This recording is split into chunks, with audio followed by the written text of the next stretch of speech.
Shalom sahabat-sahabat yang dikasihi oleh Tuhan Yesus Kristus.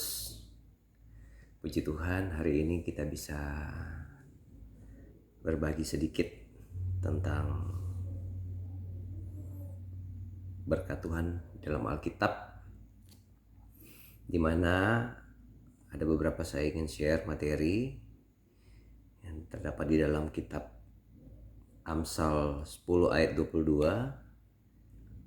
Ayat ini kadangkala orang bisa salah mengerti dengan penulisan yang ada. Karena kalau kita salah mengerti, kita bisa salah arah. Ayat ini berkata di dalam Amsal 10 ayat 22, berkat Tuhanlah yang menjadikan kaya, susah payah tidak akan menambahinya. Ada beberapa orang mungkin salah mengerti. Mereka berpikir bahwa kata susah payah tidak menambah di sini dipikir bahwa tidak perlu kerja lagi, nggak perlu berusaha lagi, ya toh, yang mengakibatkan berapa banyak umat-umat Tuhan yang jatuh dalam kesusahan dan banyak mengeluh. Padahal mereka berpikir yang penting sudah berdoa, tapi justru lihat apa yang terjadi. Banyak yang saya lihat langsung, yang saya ketemu langsung anak Tuhan berpikir kenapa saya sudah berdoa tetapi tidak ada hasil. Iya, malah susah. Beli beras aja susah, beli makanan saja susah. Nah, di sini kita harus paham betul apa maksud daripada ayat ini. Nah, kalau di dalam terjemahan lama ini lebih mengena. Di sini dia mengatakan bahwa berkat Tuhan juga yang menjadikan kaya. Sekali lagi, bahwa berkat Tuhan juga yang menjadikan kaya dan tiada disertai dengan kedukaan.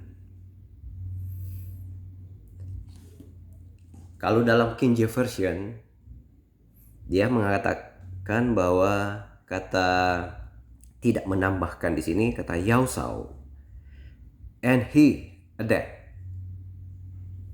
Yausau, tidak menambahkan. Apa maksud daripada ayatnya ini yang kita bisa mengerti, saudara-saudara sekalian? Jadi di sini artinya apa? Allah mencukupkan kebutuhan kita dalam hal ketika kita mendapatkan sesuatu, baik dalam pekerjaan kita diberkati dalam pekerjaan kita, dalam usaha kita, dalam hal apapun yang kita kerjakan, yaitu kita bisa menikmati dengan penuh damai sejahtera karena Allah mencukupkan kebutuhan kita.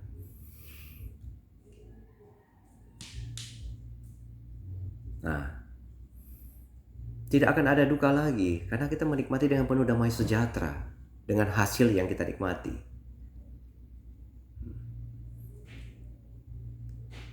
Kita mengerjakan sesuatu itu karena ada campur tangan Tuhan. Kita bekerja karena ada campur tangan Tuhan. Itu yang kita mesti paham. Walaupun mungkin nilainya yang kita dapat tidak seberapa dari hasil kita kerja, dari hasil yang kita dapat, tapi ketika kita menikmati bersama dengan Tuhan, penyertaan Tuhan akan ada selalu kepada kita, akan memberikan kita damai sejahtera, ketenangan, mulai berkat yang kita nikmati. Dalam hal ini yang kita dapat itu adalah hasil yang benar, pekerjaan yang benar, sebagaimana apa yang Allah mau dalam kehidupan kita. Apa yang kita cari itu betul-betul yang Allah sediakan kepada kita. Apa yang kita kerjakan itu betul-betul dari Allah, dan itu betul-betul yang kita minta dari Tuhan. Itu jadi gak perlu ada duka, kecewa, gak ada kekecewaan. Dan saya percaya ketika kita melakukan sesuatu pekerjaan yang kita lakukan dengan benar dan baik di dalam Tuhan, kita pasti menikmati, karena Allah akan menyediakan apa yang kita kerjakan. Nah, sekarang kenapa banyak orang yang berduka dengan hasil yang mereka nikmati?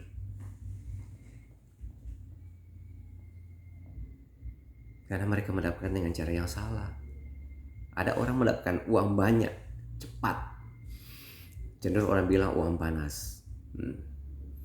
Contoh, uang panas itu dapat dari apa? Judi, korupsi, apalagi ya sekarang yang lagi heboh kan, kasus istri polisi bunuh polisi, suaminya sendiri. Karena apa? Tergiur dengan uang panas judi online. Dan apa yang terjadi? Endingnya dia memberikan kenikmatan sementara, tapi ujungnya apa? Habis. Apa yang terjadi? Hancur rumah tangga, terjadi korban pembunuhan.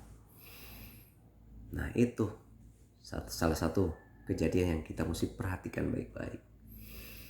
Kita bisa menikmati uang banyak, tapi kalau dengan cara yang salah, endingnya adalah kedukaan.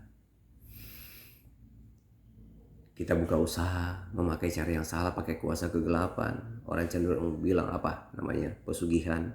Pakai pesugihan, minta di Gunung Kawi. Tapi apa yang terjadi? Bisa jadi tumbal anak-anak kita, istri kita, iya tuh, suami kita, keluarga kita. Endingnya apa? Iya tuh, penuh kedukaan. Jadi saudara-saudara yang saya kasih dalam Yesus Kristus, kata Yausau ini penting sekali bagi kita, yaitu apa? Ketika kita melakukan segala sesuatu dengan adanya campur tangan Tuhan, baik itu usaha yang kita kerjakan di bidang apapun itu, baik bidang pertanian, sebagai pegawai atau sebagai pengusaha, ya berdoalah kalau ada campur tangan dari Tuhan bahwa kita pasti akan menikmati berkat itu, dan Allah tidak mungkin meninggalkan kita. Yang penting satu hal, yaitu kita harus menikmati kekayaan yang daripada Allah. Kekayaan daripada Allah itu tidak hanya dalam bentuk berupa uang. Kita bisa dapat memang berkat dalam bentuk uang yang Tuhan sediakan kepada kita. Tapi bagaimana cara kita menikmati uang itu? Dengan cara apa? Kita bisa mengerjakan untuk Tuhan. Karena apa yang Tuhan berikan kepada kita, kita harus berikan terbaik. Karena itu adalah kepercayaan kepada kita. Dan apa? Selanjutnya daripada kata kaya ini, kita bisa menikmati damai sejahtera, ketenangan. Karena apa? Allah selalu cukupkan kebutuhan kita. Jadi tetap bekerja, ya toh, dengan baik, ya toh. Dan yang paling penting adalah pekerjaan kita itu memuliakan Tuhan. Itu yang paling penting. Jangan bekerja menyimpang ke kanan atau ke kiri. Jangan bekerja dengan hasil yang tidak benar, supaya kita tidak akan menikmati kedukaan. Yang kita akan nikmati adalah damai sejahtera dalam Allah, menikmati hidup dengan benar bersama dengan Tuhan, dan itu akan menjadi berkat dalam kehidupan kita. Oke, semoga materi yang singkat ini bisa memberkati kita. Kalau ada kata-kata yang salah, mohon dimaafkan. Mungkin masih ada yang kurang, tapi apa yang baik kita menerima dengan positif, dan kiranya menjadi berkat bagi kita. Tuhan Yesus memberkati. Shalom.